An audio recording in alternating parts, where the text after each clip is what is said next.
Now, let's have a look at how most foundations and philanthropic initiatives operate. They find an innovative and often complex social project for a year or two. They fund that. They conduct an academic evaluation. They publish their results, and if it's successful, they expect the new idea to be replicated across the country or the world. From our perspective, every step of that chain of logic is misguided. First, no matter how great the idea, the notion of a better approach, that a better approach can be found, tested, replicated after a single trial in a few years of funding seems improbable. One short-term demonstration project will never refine an idea to a reliable, replicable, and compelling model in the way that a social entrepreneur shapes his idea over a decade of persistent trial and error and against major hurdles. And as I mentioned previously, the time span for replication and change is very long to occur. Few foundations, even taking account of their long-term stability, will support an initiative for a decade. To paraphrase Albert Einstein, it's not that they're so smart, it's that they stay with problems longer. Finally, the formal evaluation process focuses on proving that the idea works.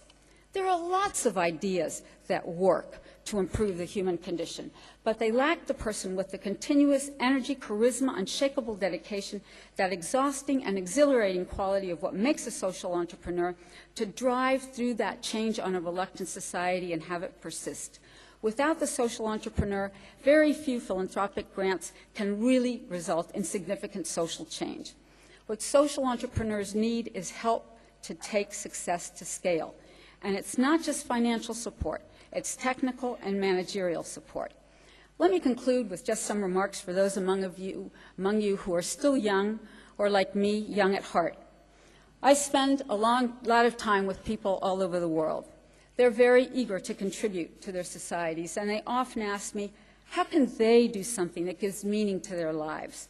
And here's one thing I've learned from working closely with the world's leading social entrepreneurs, and I'd like to share this with you.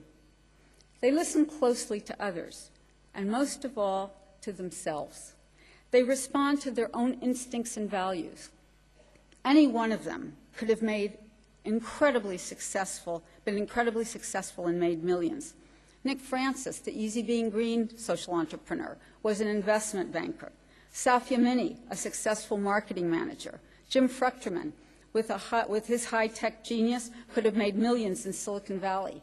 And Professor Yunus, who originally taught economics, could have been a university chancellor. But they couldn't tolerate the feeling of emptiness that comes with meaningless careers. We know there are many strong family and social pressures that push us in the direction of marketable, socially acceptable jobs, which may be quite different from where our passion and strengths lie. In our community of accomplished social entrepreneurs, we have engineers, lawyers, medical doctors, biologists, journalists, psychologists, economists, teachers, and even motorcycle racers. All of them were experts in their fields and saw a different way to apply knowledge, to change effectively systems thinking in that field, to come with entirely new, deceptively simple approaches. As you can imagine, in deciding to pursue their passion, they worried and even angered their family and friends. They were rejected by their own colleagues, but they drove forward because they believed in their vision and were able to convince others along the way. They were able to experiment, make mistakes, correct the direction, and persist in developing and implementing their idea.